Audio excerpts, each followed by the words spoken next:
Hola, ¿qué tal? Saludos cordiales, palabra suelta con usted por la plataforma Colectivos. Este día, viernes 15 de octubre de 2021, grabamos el programa, no estamos en vivo, poquitos minutos antes de salir al aire este mismo viernes 15 de octubre. Aquí desde la ciudad de Quito hacemos conexión inmediata en la ciudad de Quito, también con el doctor Ramiro Aguilar. Ramiro Aguilar es abogado de los tribunales del Ecuador.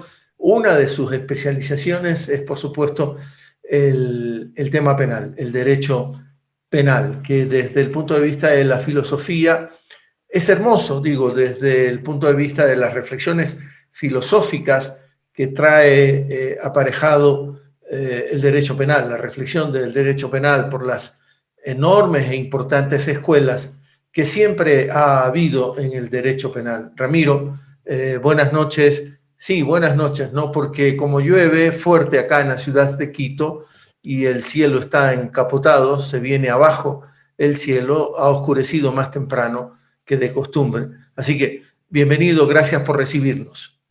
Hola Javier, un abrazo muy grande, un saludo muy cordial a todas las personas que nos siguen en redes. Y sí, efectivamente, la tarde está fría, el cielo está gris, así que ese buenas noches es casi literal. Claro, ya no va a quedar suficiente luz para disfrutar de lo que suele suceder en ciudades de montaña, en Quito o en cualquiera de nuestras ciudades de montaña, que para la lluvia cuando es fuerte y se abre un cielo muy limpio, ¿no? Y con una sensación de frescura muy, muy rica. Ahora no va a pasar eso porque cuando deje de llover, el sol le habrá dado paso a la luna. No, literal, es una noche gris.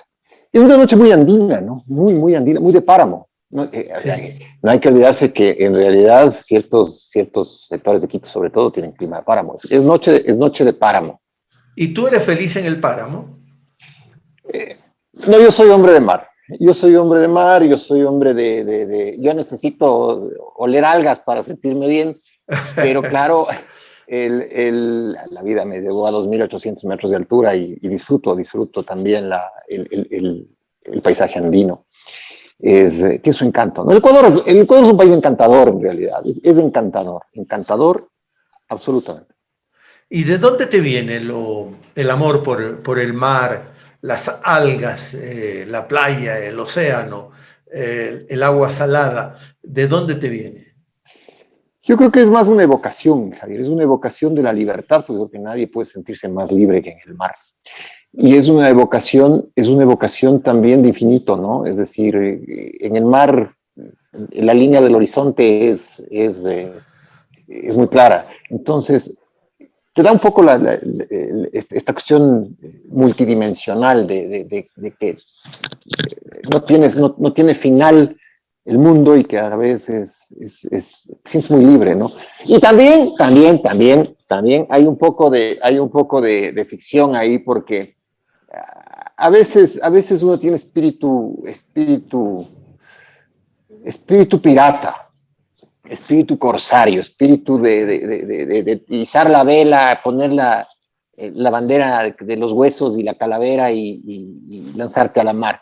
Esto figurativamente, desde luego, en el sentido de que si bien la piratería era despojo, pero también era un ejercicio de libertad, ¿no? Era un ejercicio de libertad en tiempos donde la marinería era muy rigurosa. Ajá. Pero dicen los andinos, les gusta el mar, pero en el mar pierden referentes. Porque, por ejemplo, en Quito, estás rodeado de las montañas, alzas a ver, miras el Pichincha y dices, entonces el occidente está acá, el norte está por acá, el sur está más acá, y en cambio en esa línea infinita del mar se te pierden los referentes. Porque no sabemos leer las estrellas, mi querido Javier, porque Ah, no hay mayor referente en el mundo que las estrellas. De hecho, los marineros se guiaban por las estrellas antes de guiarse por la brújula o guiarse por las cartas náuticas o por el GPS. Entonces, sí es verdad, cuando tú tienes una ciudad andina como la nuestra, tienes referentes, ¿no? Pero en el fondo también es eso, es que a veces concentrados en ver las montañas dejamos de ver las estrellas. Claro, claro. Me hiciste acordar algo de Rabindranath Tagore, ¿no? En sus aforismos, ¿no? Eh, si, si de noche lloras por el sol, no vas a poder ver las estrellas. Exactamente, exactamente. Sí, Rabindranath Tagore. Yo hice énfasis en tu especialización, una de tus especializaciones, que es el derecho penal, porque creo que estamos en un momento muy complejo. Basta con conversar alguien de Guayaquil. Ahora mismo te está viendo gente de Guayaquil, nos está asistiendo técnicamente gente de Guayaquil, y si hoy conversas con gente de Guayaquil, hay una sensación de una enorme inseguridad en la ciudad de Guayaquil. Se repiten los asaltos. A ver, burbuja de la burbuja o burbuja de las burbujas, por ejemplo, son los centros comerciales. Y hoy en Guayaquil se te meten a los centros comerciales y producen asaltos masivos y la gente está viviendo con esa sensación, no digo solo por lo de los centros comerciales, sino en general. No han podido ocultar el dato de que los delitos han crecido brutalmente en lo que va de este año. Y hay esa sensación en ciudades como Guayaquil. ¿Qué explicación podrías empezar a ensayar? Mira, Javier, acabo de ver precisamente hoy en la tarde un video de un chico al que le roban una moto y un casco en la ciudadela 9 de octubre en Guayaquil. Y claro, hay esta sensación de inseguridad. Ahora, permíteme hacer esta reflexión. Guayaquil debe tener cerca de 3 millones de habitantes. Sí. Al igual que Quito, más o menos 3 millones de habitantes. Al día, en una ciudad de 3 millones de habitantes, deben producirse un sinnúmero de delitos. Entonces, yo no sé, porque habría que ver estadísticas y las estadísticas la tiene que proveer la policía, es decir, una lectura de la criminalidad es una lectura estadística. Yo no sé si aumentaron los delitos, lo que sí te puedo decir es que aumentó la audacia, que aumentó la violencia, que aumentó el nivel de exposición del delito, es decir, meterte al centro comercial implica incluso una serie de dificultades logísticas para el delincuente en su vida. Y veo que esto ya no hay. Entonces, mi primera aproximación sería decirte que el Ecuador, mejor dicho, que la violencia de la delincuencia en el Ecuador es la puesta en evidencia de un país violento, no necesariamente delictivo en su violencia. Y es algo que alguna vez ya lo charlamos, Javier, y es algo que los ecuatorianos tenemos que darnos cuenta. Es decir, no existe una violencia delictiva, existe solo violencia en un país. Ajá. Y esa violencia se expresa verbalmente en las redes, políticamente, en los gestos. Hoy veo además que Villavicencio y Almeida se mandaron al carajo en una sesión de la Comisión de Fiscalización. Entonces, hay violencia política parlamentaria, hay violencia verbal en las redes, hay violencia en las calles, hay violencia en las cárceles. Entonces, Javier, nos hemos convertido en un país violento. La diferencia es que la delincuencia te traduce esa violencia en violencia física y estamos a un paso de que la violencia política se vuelva violencia física. Se está quemando un poco tu imagen. Ahí mejoró. Parece que cuando levantas el brazo hay una luz que te da muy fuerte en el rostro y te lo quema un poco en la señal. Ahí está muy bien. Ahí, perdona esa acotación. No, perfecto, porque se vuelve incómodo para quienes nos están viendo. Decía lo de la violencia, porque en Guayaquil también hace pocos días asaltan estos indigentes, la pobreza también ha crecido y mucho, la migración ha crecido y mucho. Se acercan estos jóvenes que con la oferta de limpiarte el parabrisas te piden una caridad en el fondo, ¿no? Y asaltan a una persona, estos que limpian parabrisas, y se graba esa imagen se sabe exactamente quiénes son capturados, pero la víctima no hace ninguna denuncia y quedan libres los asaltantes. El dato solo sirve para desvelar que hay una ausencia. Yo me pregunté cuando vi esa noticia, ¿y dónde está la fiscalía? ¿No tiene que actuar ahí de oficio la fiscalía? ¿Se tiene que esperar necesariamente que la víctima haga la denuncia o puede el sector público también presentar la denuncia, Ramiro? A ver, son delitos de acción pública, es decir, la fiscalía puede actuar, pero también existe una realidad, Javier. Y la realidad es que la fiscalía está colapsada. Es decir, ¿por qué? Para ver cómo funciona la cosa. Es aprendido en flagrancia el agresivo, el delincuente, ¿no es cierto? Llega a audiencia de flagrancia y un poco en la mentalidad del juez de garantías penales y en la mentalidad del fiscal está esto que te digo. Tienes 40,000 presos en el país. Tienes que deben haber 80, 100,000, 150,000 carpetas o expedientes abiertos en la fiscalía. Entre delitos contra la propiedad, delitos contra el patrimonio, delitos contra la vida, etc.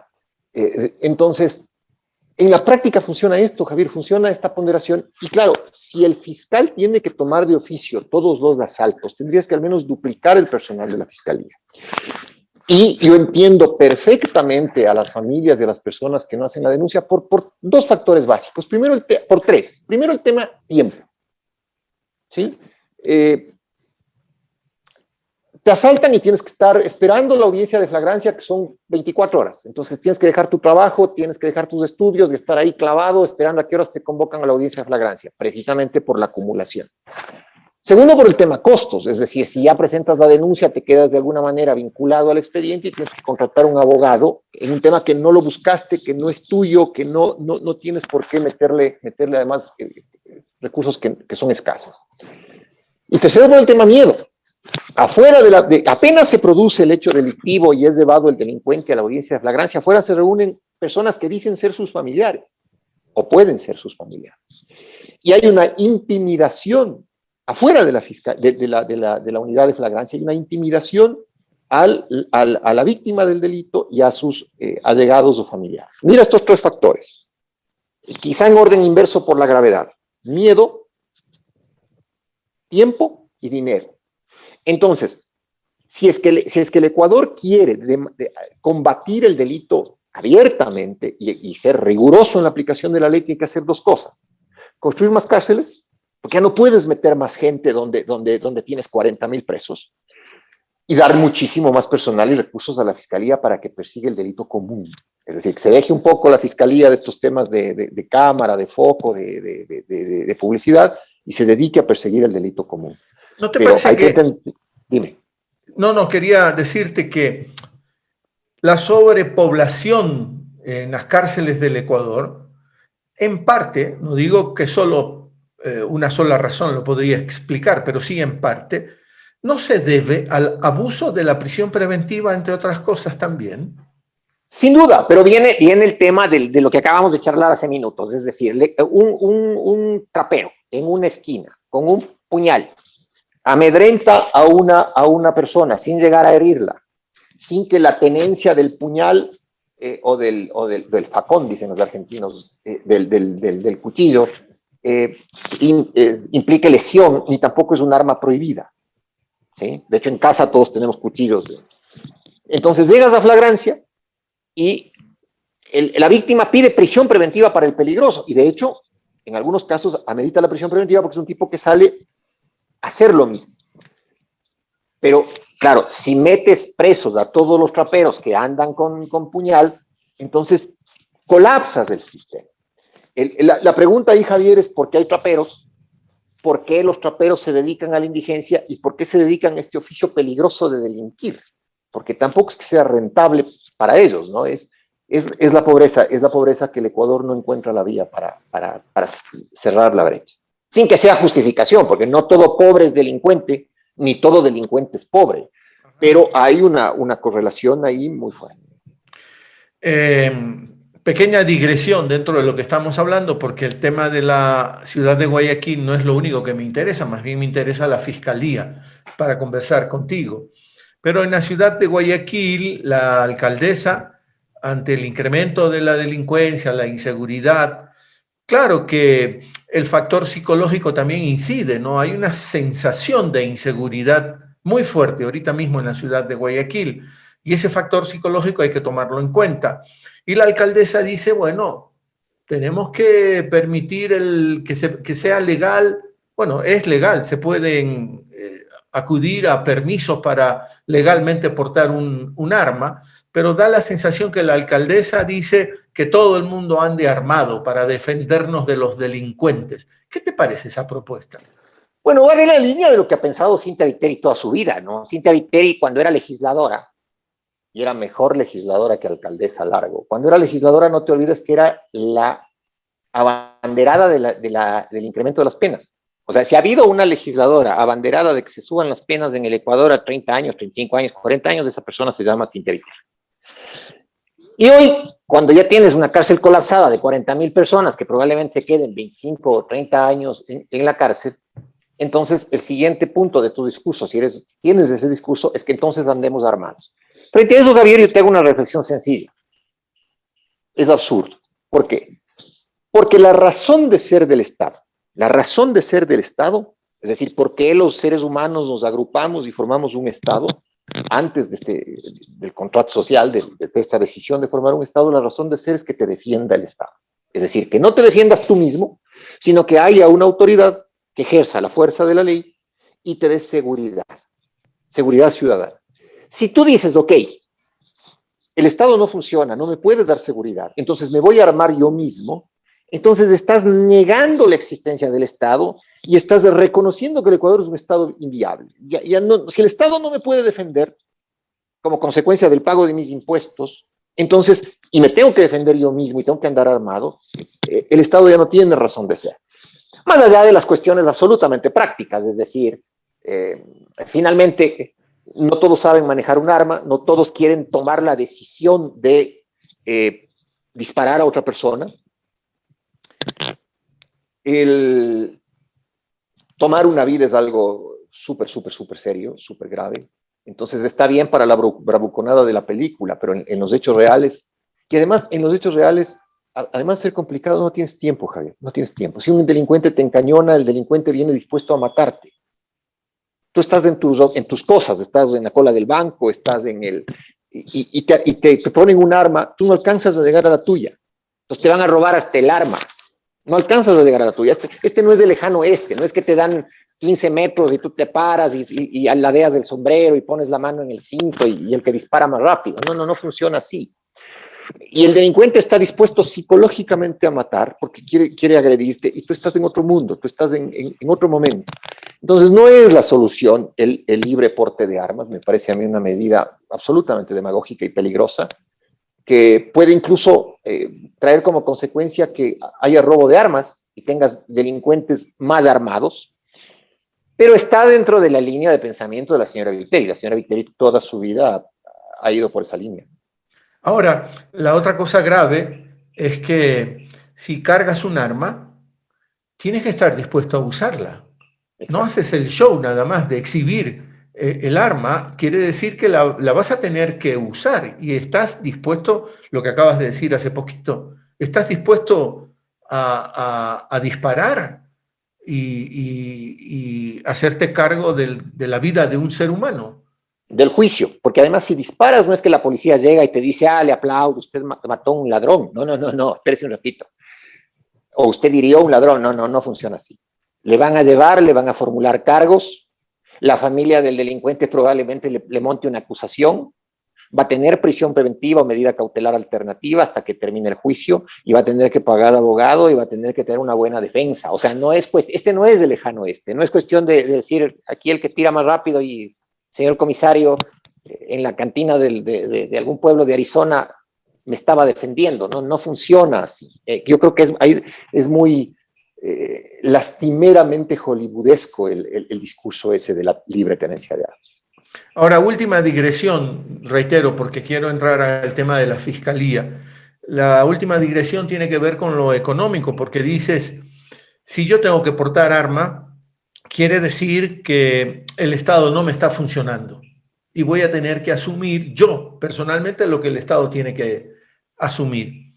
Las cárceles están repletas, no se construyen nuevas cárceles. Yo me hago cargo del dato de la migración. Me imagino que tú habrás leído que ha crecido exponencialmente en estos meses la migración. Y también si lo cruzas con un reciente dato de hoy de felicitación del Fondo Monetario Internacional, porque a los años vamos a tener superávit fiscal, un importante superávit fiscal. Y eso el Fondo Monetario Internacional aplaude al Ecuador. Y esto es terrible desde otras lecturas, pues porque tenemos superávit fiscal, pero tenemos graves problemas sociales en política social. Es decir, guardo la platita para garantizar pago de deuda externa, que no es otra cosa, eso es el superávit fiscal, tener una platita guardada que asegura cuando el Fondo Monetario Internacional te felicita es porque está viendo que estás guardando lo suficiente como para honrar la deuda externa. Claro, básicamente porque lo que le interesa al fondo es que tu balanza de pagos siempre sea positiva y tengas dinero para no solamente atender tus importaciones, sino tus créditos extranjeros. Ahora, evidentemente hay superávit fiscal, pero no tienes una gasa, no tienes medicina, no tienes atención en los hospitales públicos, tienes cárceles con 40,000 personas hacinadas, tienes fiscalía que no tiene recursos, tiene policía que a lo mejor no tiene ni combustible para hacer presencia en las calles, tienes disminución de planteles educacionales, con lo que aumentas la deserción escolar, tienes la migración que tiene un efecto terrible, Javier, porque se rompen las familias y los chicos buscan un sustituto de su núcleo familiar y se producen estas afinidades de pandillas. Entonces, sí, tienes un superávit fiscal, perfecto, pero la calidad de vida de tus ciudadanos y los servicios públicos que estás prestando son tan deficientes de qué te sirve el superávit fiscal. O sea, más allá de que te aplaude el fondo y probablemente te inviten a Washington y te den una plaquita, la realidad del ciudadano de a pie es una realidad muy, muy dura. Para finalizar la digresión, mi primer recuerdo de Guayaquil, mi querido Javier, debo haber tenido yo unos 10 años, estoy hablando entonces de 1978, con la esposa de mi tío, que mi tío vivía en Guayaquil en esa época. Por alguna razón tomamos un taxi cerca de la Plaza de la Victoria y venía yo imprudentemente con el vidrio abajo y un niño menor a mí, probablemente unos 8 o 9 años, pegó un manotazo, le sacó a la esposa de mi tío un collar del cuello con una violencia terrible y corrió. Esa es mi primera imagen de Guayaquil. Han pasado probablemente, Javier, 40 años, no sé si el niño siga vivo todavía, me refiero al niño que robó. No sé si la vida le dio una oportunidad para vivir, no sé si la vida le dio una oportunidad para mejorar sus condiciones de vida. Y esa sensación que te produce la delincuencia, que es una sensación de ira, de impotencia, de inseguridad, que la tenemos en Quito también, que la tiene el resto del país, cuidado nos lleva a justificar incluso escuadrones de la muerte, incluso limpieza social, o sea, y ojo, no es que esté hablando desde el drama. En Chile, nada más hace un mes, acaban de quemar pertenencias de venezolanos indigentes en marchas donde les acusan de ser delincuentes, etcétera. Porque claro, en el balance hay también venezolanos que llegan a flagrancia, que como los ecuatorianos tampoco pueden ser detenidos, regresan a la calle. Yo creo que ahí se puede ejercer una medida de deportación si es que has entrado irregularmente al país, como en cualquier país del mundo, pero con cuidado, es decir, con ese cuidado de no transformarnos en que el miedo nos haga abroquelarnos en la violencia estatal. Porque si, te decía al abrir la entrevista, Javier, es un país violento. Si al país violento le sumas violencia estatal real, es decir, de represión, de agresión de la policía, Vamos a pasar cosas complejas.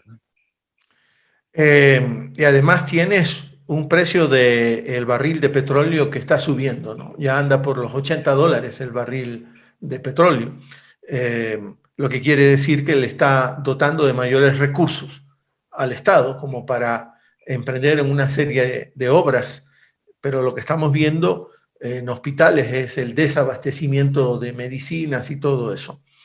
El tema de la fiscal, que es lo que a mí, concretamente de la señora fiscal, de Diana Salazar, que bueno, se da a conocer en el famoso caso de FIFA Gate.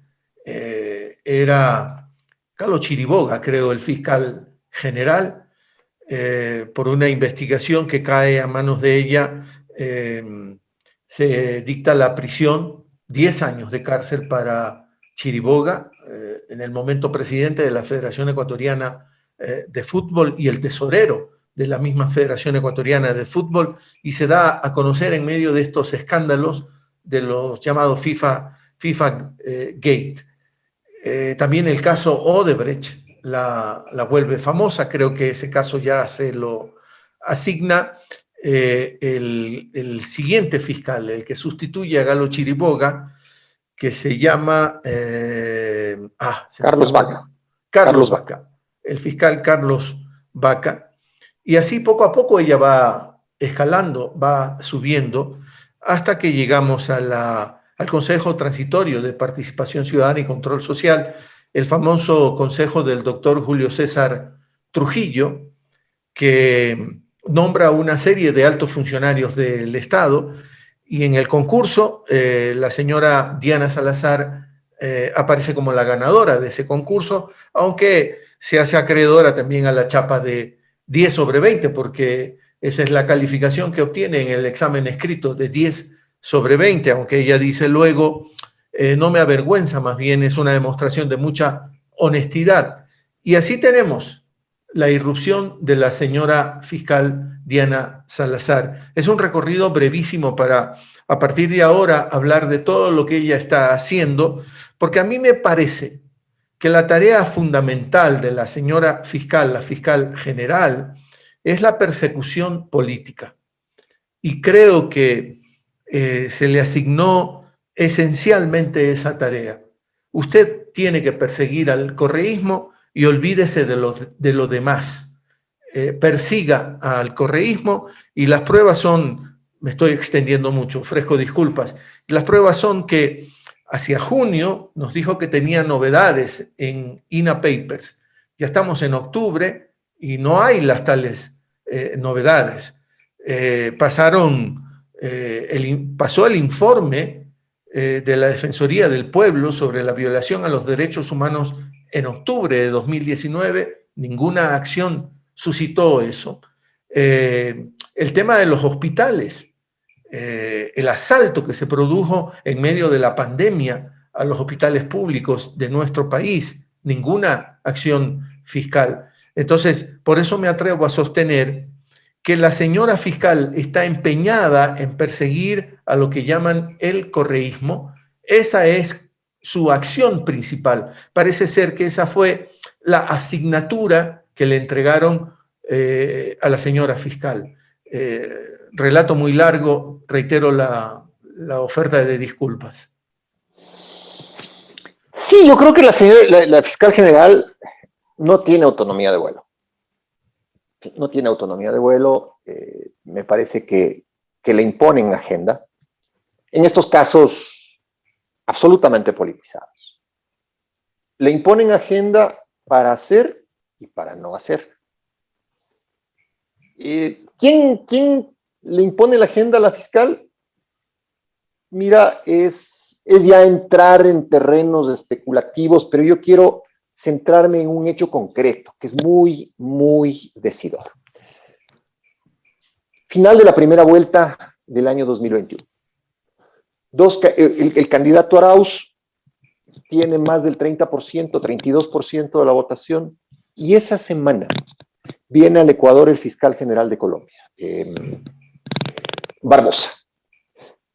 con supuestas pruebas recordarás, Javier, del financiamiento del Ejército de Liberación Nacional de Colombia con un crédito de $80,000 de la campaña de Andrés Arauz.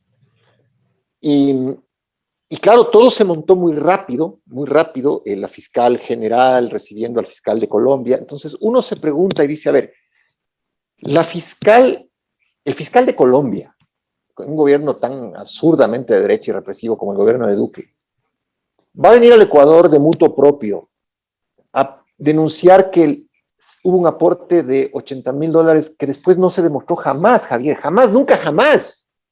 O sea, esa semana se le dio mucho bombo y mucho platillo y después no se demostró nunca, nunca jamás.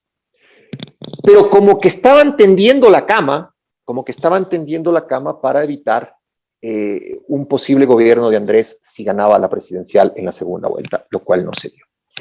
¿Quién tiene la fuerza para movilizar al fiscal general de Colombia?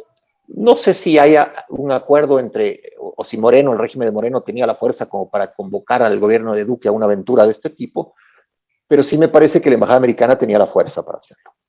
Y no sería además lógico pensar que la embajada tuvo los mismos, digamos que la misma intención que lo que hizo antes con el gobierno de Evo Morales, sin entrar en la teoría de la conspiración, simplemente poner los hechos sobre la mesa.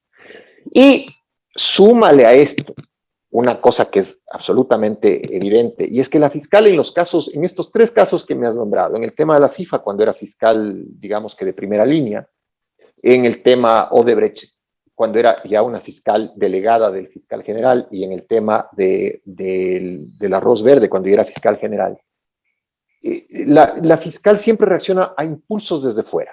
El FIFA Gate estaba muriéndose aquí, languideciendo en un expediente sin mayor importancia, hasta que en los Estados Unidos la cosa de elevación tributaria se volvió tan fuerte que los dirigentes deportivos se vieron reclamados por la justicia americana. En el tema de Odebrecht, igual aquí, mientras en América Latina hervía el tema, aquí la cosa estaba yéndose por el lado más tibio, hasta que ya fue imposible sostener el asunto y la Fiscalía ecuatoriana fue a hacerle un par de preguntas, no a Marcelo Odebrecht, sino al que era el apoderado de la compañía en el Ecuador, que era un cooperador eficaz. Entonces, todos estos hechos te hacen pensar si la fiscal tiene autonomía de vuelo. Es decir, si en realidad está desarrollando políticas criminales para combatir los delitos de corrupción, los delitos contra la seguridad ciudadana, los delitos contra la vida, los delitos contra la propiedad, o si compartimenta sus funciones, es decir, por una parte, digamos que es la cabeza de la fiscalía, de una fiscalía sin recursos, de una fiscalía agobiada por el montón de expedientes que tiene, y por otro lado, es el personaje principal de esta trama que es el manejo de la fiscalía como un ariete político, que responde desde luego a intereses que no necesariamente son los de ella. Es decir, se hablaba mucho también, Javier, recordarás tú, antes de la primera vuelta del 2021, que eventualmente la señora fiscal podía ser candidata a la presidencia. Entonces, no sé si sea agenda personal, no creo que sea una agenda personal, creo que más bien es una agenda distinta, una agenda foránea, que no necesariamente está mal, porque las autoridades de justicia deben cooperar entre sí, pero está muy mal cuando cargas la tinta en el tema de perseguir políticamente a unos y no a otros por instrucciones o directrices geopolíticas que no son necesariamente las que le convienen al país. Y desde luego, la prueba está ahí, Javier. Andrés Arauz, después de la puesta en evidencia de los Pandora Papers, sale y dice con razón, oigan, hay que investigar, y si el presidente de la República pues no ha declarado sus bienes, ha evadido tributos, pues tendrá que ser destituido, que no era otra cosa que traducir el libro, ¿no? Es decir, lo que debería pasar, si es que eso es cierto. Y lejos de investigar los Pandora Papers, la fiscal enfila sus cañones hacia Andrés Arauz. Repito, no te olvides que contra Andrés Arauz ya enfiló cañones una semana después de la primera vuelta electoral. Entonces, no sé, la verdad no sé, puede ser que sí, no sé si la fiscal general tiene autonomía de vuelo. Uno la supone, recordemos también, un poco más atrás, que ella estaba en la famosa UAFE, ¿no? La Unidad de Análisis Financiero. Esa era su mayor experiencia. Ahí era el terreno donde venía desenvolviéndose y uno la supone que debería de conocer, tener el instrumental suficiente como para hacer ese tipo de análisis. Y ahora sería importante, primero, que cumpla lo que dijo hace meses, que tenía nuevas cosas que revelar en los INA Papers. ¿Recuerdas eso, Ramiro? Y simplemente lo que pasó después es un silencio absoluto, ninguna revelación.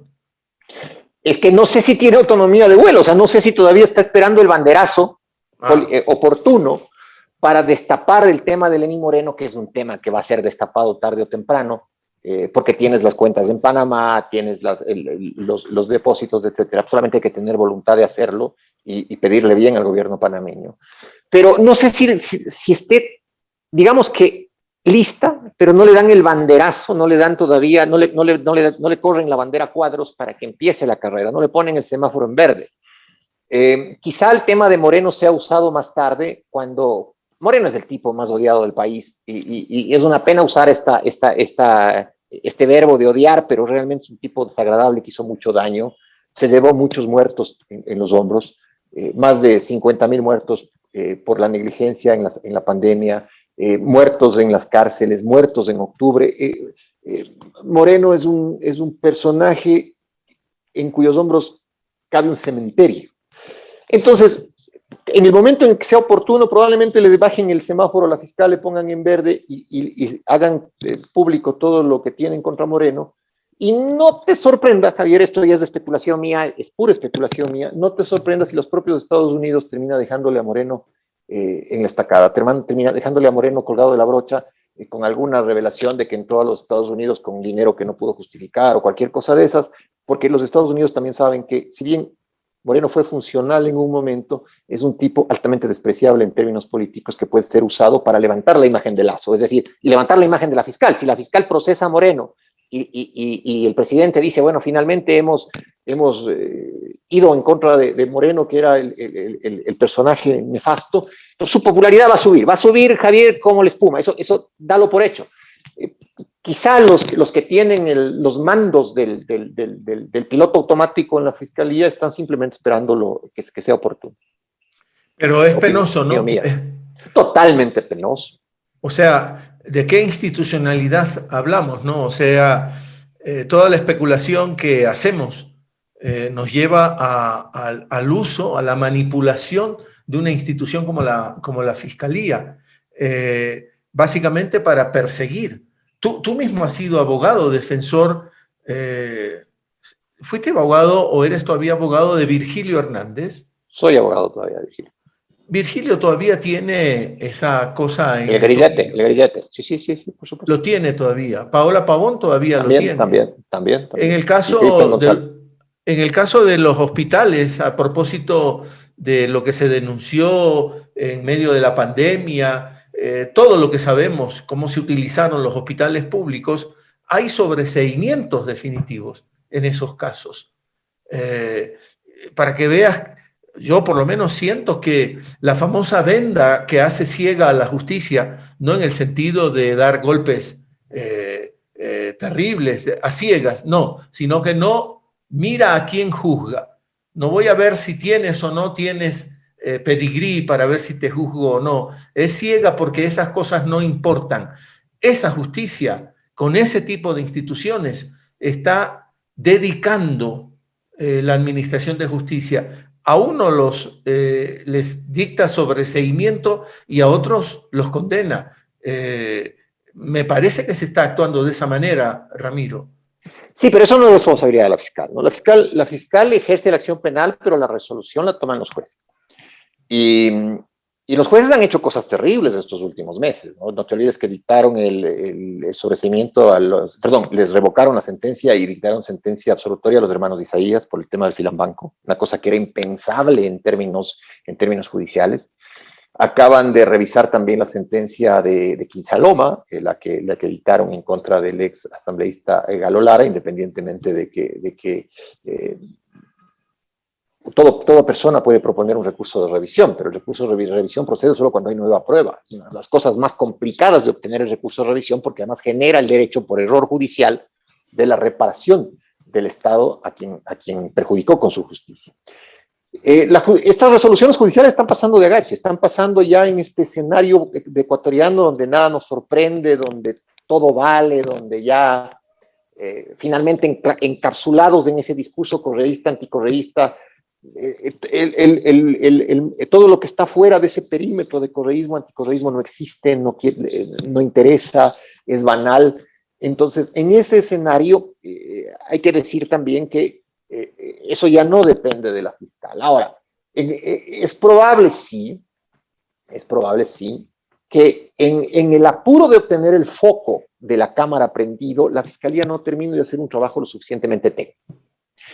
Y es también el riesgo que puede ocurrir, Javier, en el tema de los Pandora Papers. Es decir, sí, un tema tan complicado que necesita auditoría, que necesita especialistas financieros, que necesita rastreo de información, termina resolviéndose en la Asamblea en 20 días por 4 o 5 comparecencias de la Asamblea, creas un caso tan endeble, tan absolutamente endeble, que no pasa el rigor de una revisión jurídica de alto estándar.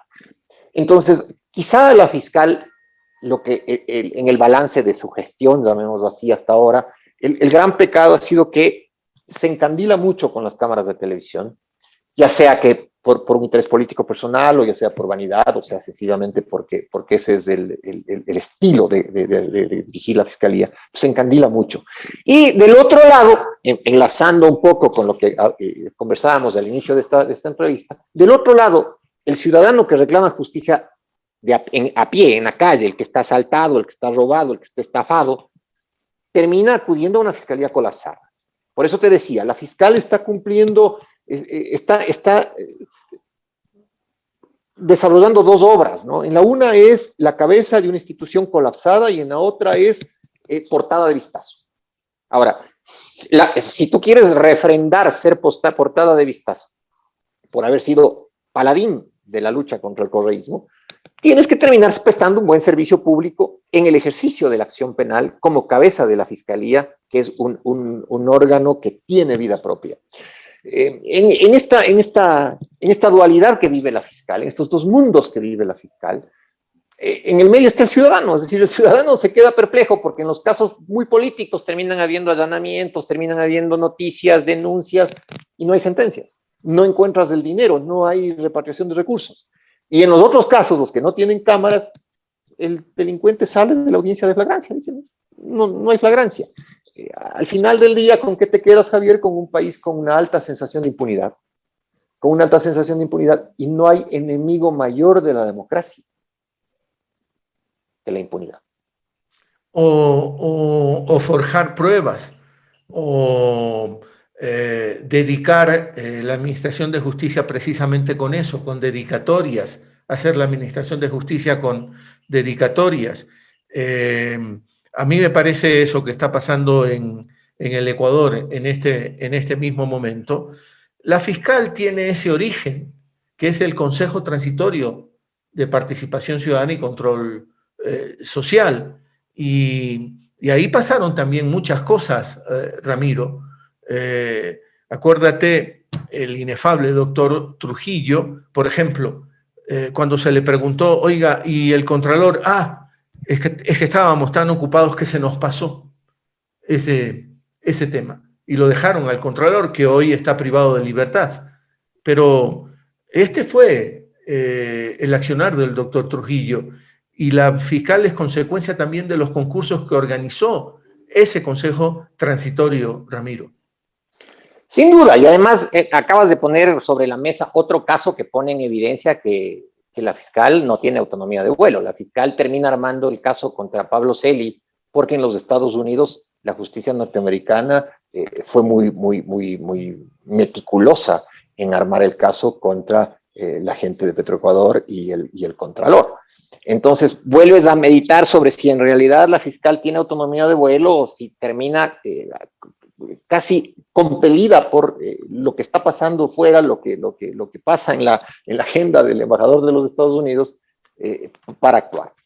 te repito, sin entrar en esos nebulosos territorios de la teoría de la conspiración. Y, y en el tema de su designación, sí, Trujillo fue un tipo que no, no llegó a cumplir otro rol que no sea el de instrumento del odio al correísmo más feroz. Trujillo institucionalizó el odio en el Ecuador al cooptar vía designación de Moreno, porque no es que Trujillo fue elegido por nadie, Moreno fue designado a dedo, Trujillo fue designado a dedo por Moreno, Trujillo, y esa designación tenía una clara consigna, ¿no? Era inocular odio a la institucionalidad ecuatoriana para que la institucionalidad responda a la persecución política. Y creo que la fiscal no fue ajena a esa agenda, y claro, ya sin Trujillo, sin la transitoriedad, con la perspectiva que dan los años, con esa paradoja que tiene el hecho de que hayan descubierto un montón de paraísos de dinero en paraísos fiscales y no asome el expresidente Correa. Entonces, son estos hechos que van diciendo, oye, ¿quién asomó en los paraísos fiscales? Perdón, el presidente Lazo, no el expresidente Correa. Y ahora viene, en cambio, como el mito tiene que mantenerse de alguna manera, el mito es que los corruptos del correísmo tienen encaletada y enterrado el dinero, Javier, por Dios. O sea, ya es de una especulación odiadora irracional. En ese escenario, si tiene legitimidad la fiscal, yo te diría que no tiene legitimidad. No digo que sea un nombramiento ilegal. Estamos hablando de otra cosa, estamos hablando de la legitimidad. Sí, exacto. De la legitimidad. No digo que no está en discusión la legalidad o no, ¿no? Correcto, es la legitimidad. Y la legitimidad, al final del día, termina refrendándose con la eficiencia. O sea, si no tienes legitimidad en el momento de tu designación, al menos ha de darte legitimidad el ejercicio de tu cargo. Y tampoco es que esté eso muy bien, es decir, ha habido persecución política, ha habido construcción, quiero ser muy generoso en el término, construcción de pruebas para forjar un escenario político. Y como te digo, del otro lado, el ciudadano, ¿no es cierto?, que ya más allá de que la fiscal sea o no legítima en su posesión, lo que quiere es un servicio público, es decir, el servicio público de la justicia, y no le alcanza. Entonces, si tú sumas la ilegitimidad a la poca eficiencia, tienes ahí sí la evidencia de que quizá en un concurso más riguroso, con un designador más objetivo, probablemente la señora fiscal que está ahora en funciones no habría sido la ganadora del concurso. Ahora Ramiro,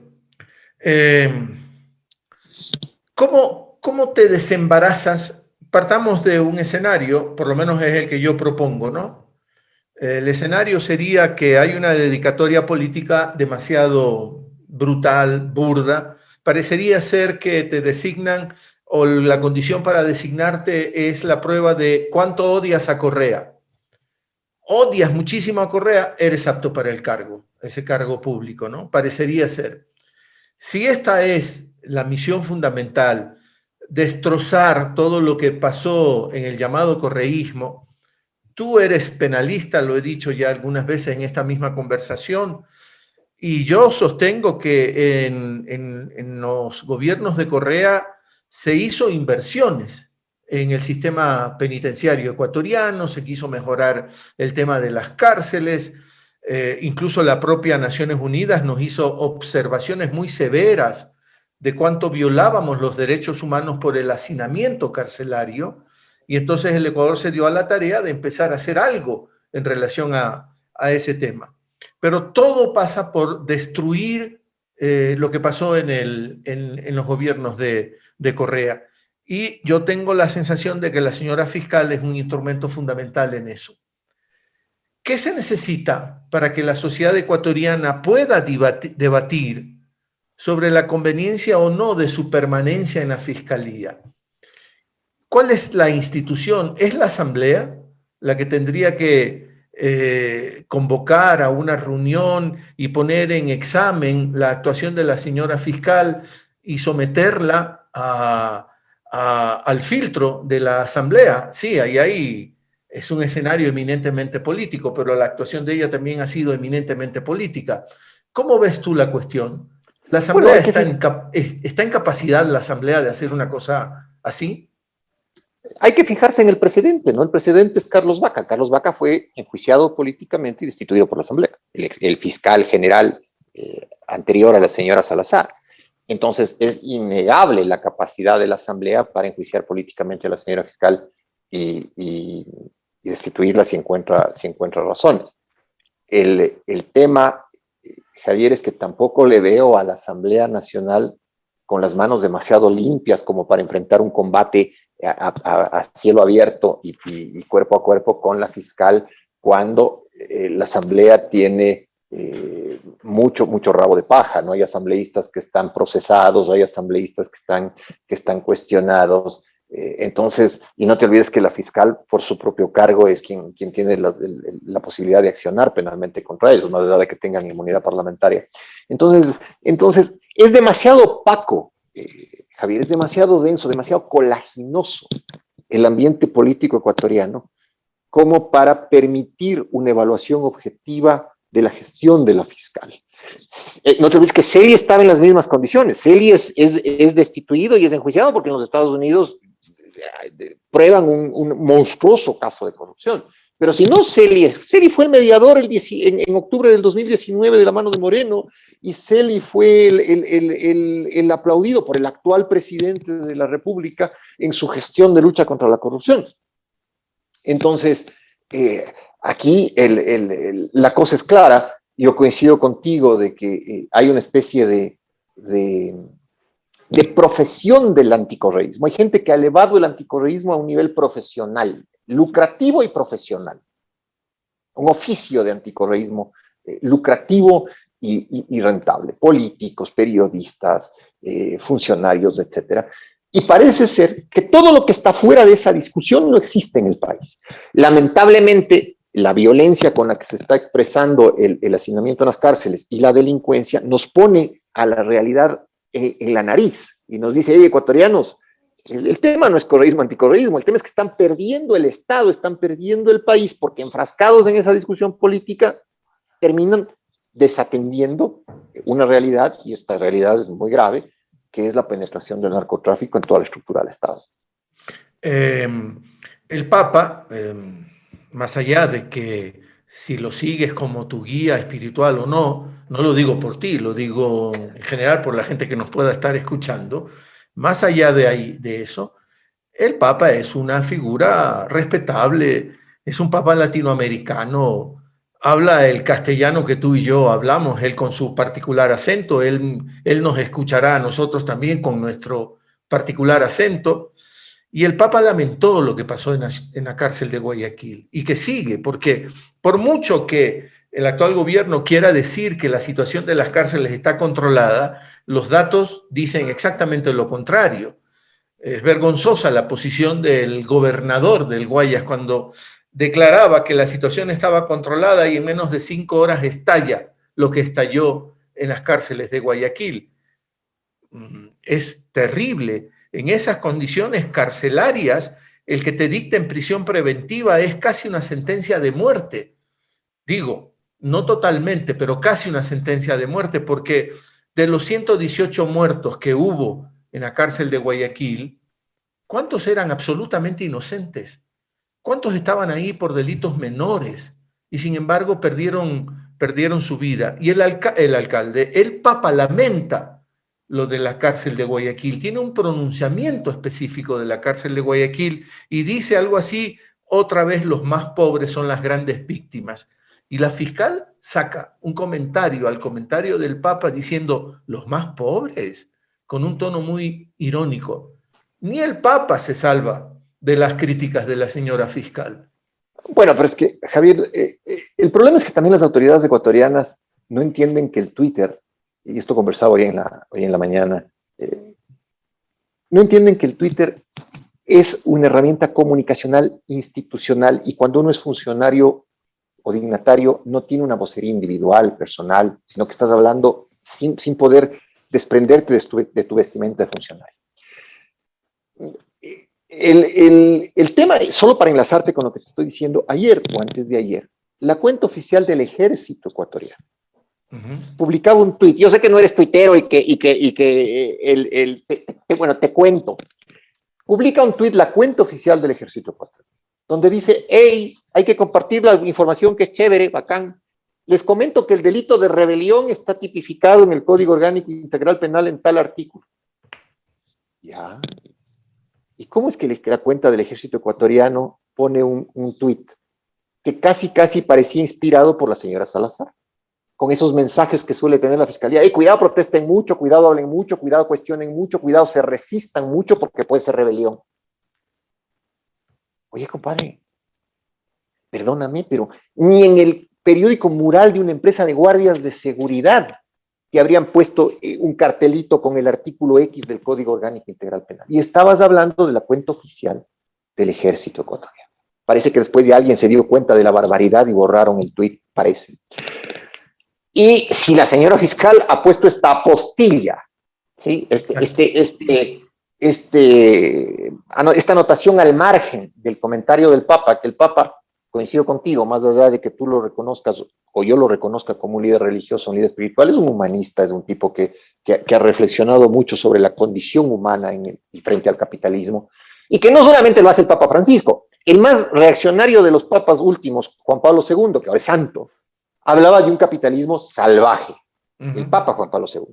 Entonces, y dudo mucho que la fiscal quiera apostillar además a un santo, ¿no? Entonces, pero es parte de esta forma chapucera, medio improvisada, casi chabacana de manejar todo en el país, todo en el país. Es obvio que los que están presos son pobres, porque si tuvieran esta alternativa de no ser pobres, no se habrían jugado la vida en el delito, ¿no? Recording stopped. El delincuente de cuello de blanco suele ser casi intocable y casi impune. En todo caso, Ramiro, anoté de pasito el esfuerzo que se hizo en la cuestión carcelaria en el Ecuador, en la penitenciaría, el esfuerzo institucional que también se hizo por tratar de manejar por cuerdas separadas el tema de la política, el tema de policial, y claro, todo eso se echó a perder. ¿Tú lo ves así? Y como se lo echó a perder, ¿estamos pagando también las consecuencias?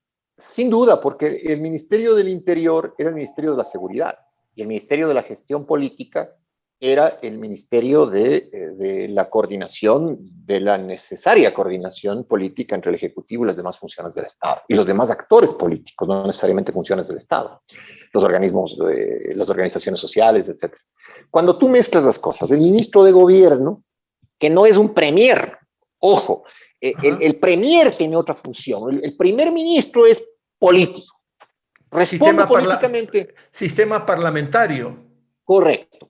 O sistema presidencial con la imagen de un primer ministro que es un poco el jefe del gabinete, como pasa en el Perú. Exacto.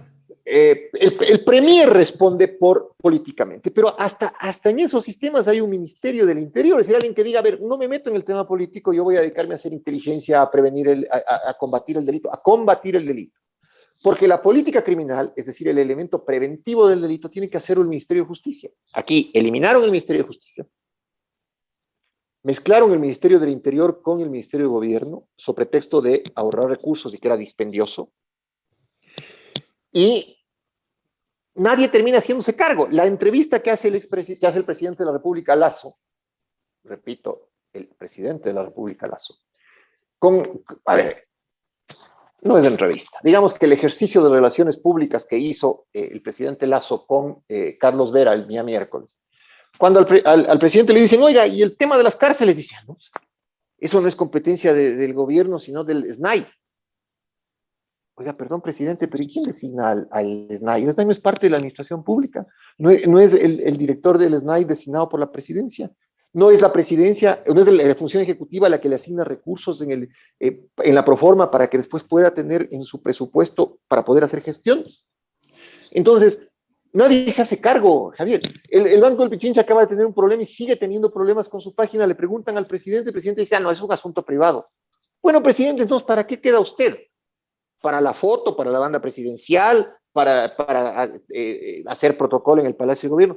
El primer servidor público del país es el presidente. El primer sobre quien recae la responsabilidad de la gestión de la administración pública es el presidente. Ramiro Aguilar, en esta entrega de Palabra Suelta es todo. Nos vamos. A usted también le agradecemos la compañía. Pásela bien.